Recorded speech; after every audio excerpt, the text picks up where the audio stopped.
Once upon a time, in the great kingdom of Arua, where the red earth stretched wide beneath a burning sun, and the baobab trees stood like ancient elders watching over the land, there lived a king whose heart was as large as his kingdom.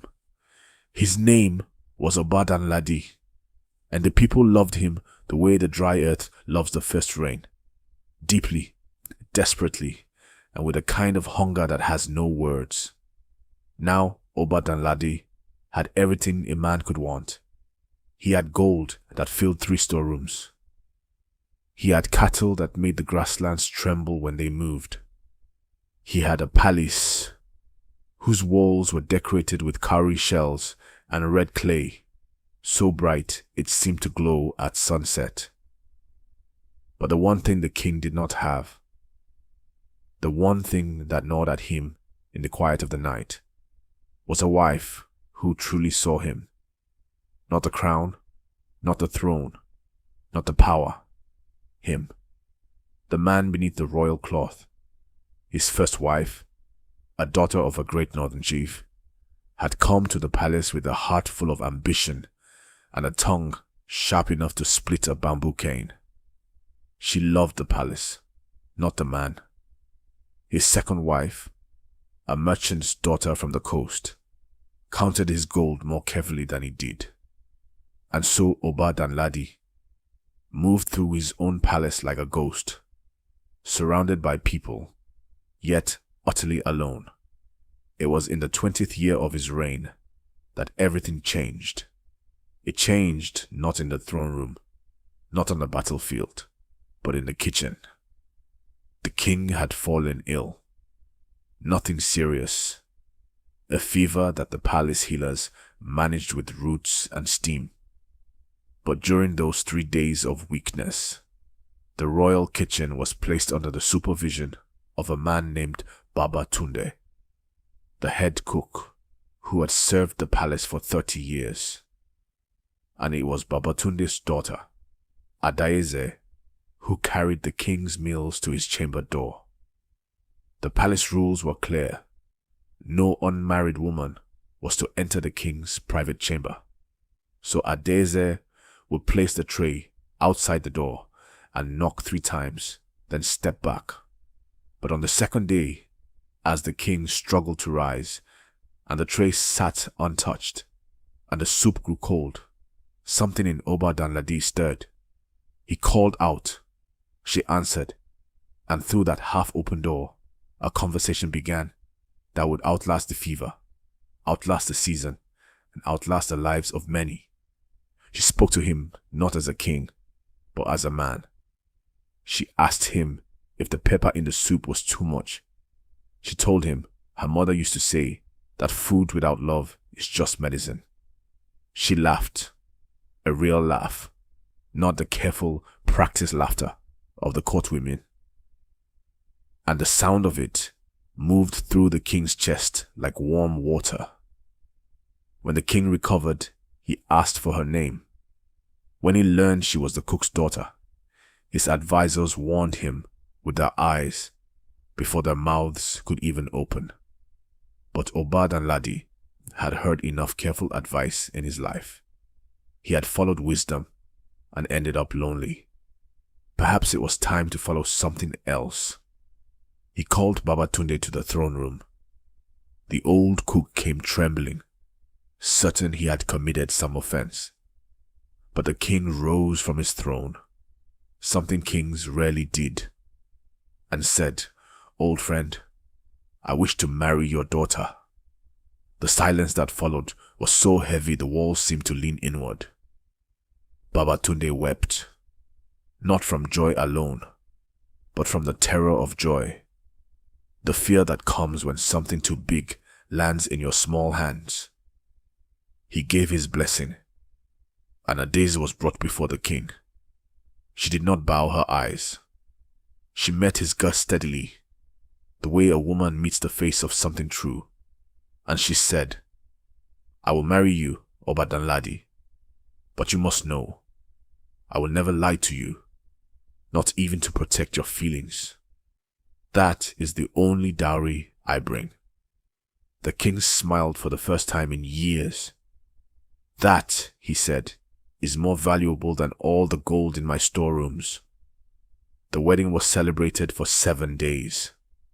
The people of Arua danced in the streets because the people loved the story, and this was the most beautiful story they had ever heard. Their king, great and powerful, had chosen love over status, had chosen a simple woman over the daughters of chiefs and merchants. It felt like a blessing. It felt like a sign from the ancestors that goodness still moved in the world, but not everyone was dancing. Inside the palace walls, the other wives watched with cold, calculating eyes. The first wife, Hawa, called a secret meeting that very night. She sat across from the second wife, Ngozi, and between them, they lit no candle. Darkness, they agreed, was better for the kind of planning they intended. "She is nothing," Hawa said. "A cook's daughter. She will embarrass the throne. The people will tire of her." "The people love her already," Ngozi replied, bitterly. "Did you not see how they cheered?" "The people love stories," Hawa said quietly. "We must give them a different story." And so it began. Not with drums, not with confrontation. It began the way the most dangerous things always begin. Slowly, quietly, with a smile on the surface and poison underneath. They befriended Adaeze. They called her sister. They walked with her through the palace gardens and taught her the names of the court officials and warned her of which elders to respect. Adaeze, who was wise but had never lived among wolves, accepted their friendship with an open heart. Her mother had told her, "Trust slowly," but her heart had always moved faster than her mother's warnings. Hawa whispered to the palace servants that Adaeze had insulted the ancestors by entering the king's chamber during his illness. A lie, but a seed, and seeds do not need much soil to grow. Ngozi began leaving valuable items in places where Adaeze would walk, then reporting them missing to the king's chief steward, allowing the shadow of suspicion to fall like a quiet fog around the new queen. And yet, Adaeze endured. She endured because she had the king's ear every night, and every morning he woke beside a woman who told him the truth about the people's suffering, about the corrupt tax collector in the Eastern District, about the grain that was being hoarded while children went hungry. The kingdom began to change under the quiet influence of a woman who had spent her life feeding people. Roads were repaired, the granaries were opened, the sick were given medicine. The people began to call her Iyalode, mother of the people. This was when the real betrayal came. It did not come from the other wives. It came from someone Adaeze had never suspected. It came from her own blood. Her younger brother, Emeka, had been given a position in the palace treasury at the king's order, a generous act to honor the family of the new queen. Emeka was charming and quick-tongued, the kind of young man who made rooms light up when he entered.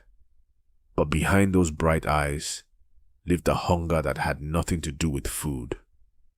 He had grown up watching his father bend over cooking fires, while the men of power sat eating, and that sight had carved something inside him, a resentment disguised as ambition.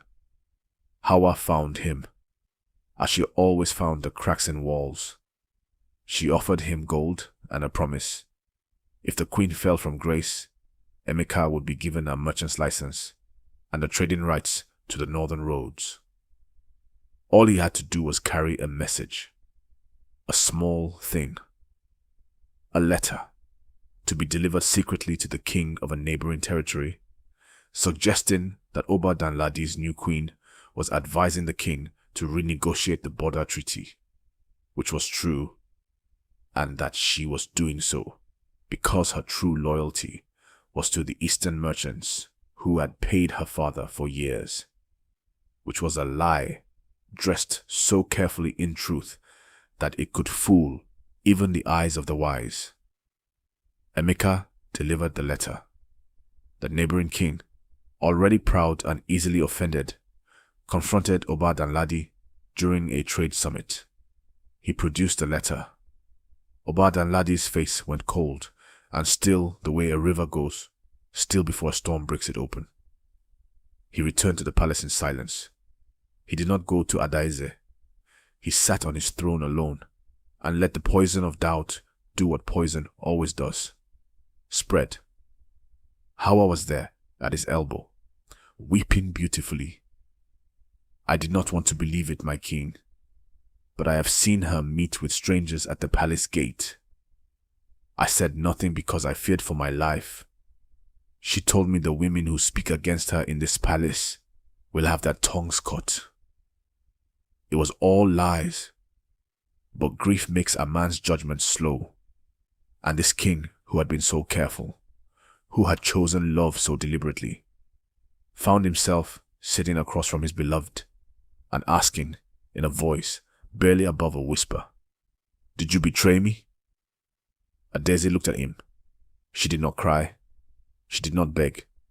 She remembered what she had promised on the day they married. She would never lie, not even to protect her feelings. And she said, "I have never betrayed you, but I know who has. And when you are ready to hear truth, more than you need comfort, I will tell you everything." But the ancestors were watching. Within 3 months of Adaze's departure, the kingdom began to show what it looked like without her quiet hand. The corrupt tax collector returned. The granaries were locked again. 3 villages on the eastern border went without medicine through a fever season. The people remembered. Memory is a powerful thing, more powerful than loyalty, more powerful than gold, because it lives in the body, not in the mind. And then Emeka could not sleep. He had taken the gold. He had the merchant's license. He had the trading rights. He had everything he had been promised. And every night he dreamed of his father's hands, rough, burned hands that had cooked for a king who sent his daughter away on the word of a lie that Emeka himself had carried. He was 23 years old, and he had already become something his father would not recognize. He went to the king.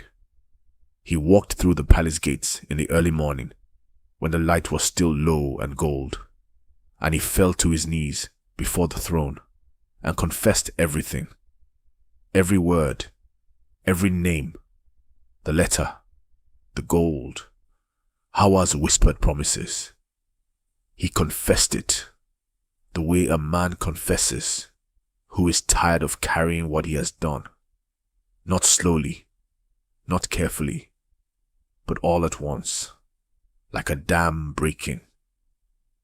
The throne room was so quiet that the sound of Emeka's weeping echoed. Oba Danladi did not move for a very long time. Then he rose. He called the royal guards. He had Hawa and Ngozi brought before him, and he looked at them the way a man looks at something he should have seen clearly a long time ago. He stripped them of their titles. He stripped them of their jewelry. He sent them from the palace with nothing but the clothes on their backs. And he said to them, "You were given everything, and you chose to spend your years poisoning what was good. May the ancestors weigh that when your time comes." He turned to Emeka and said, "You came and told the truth.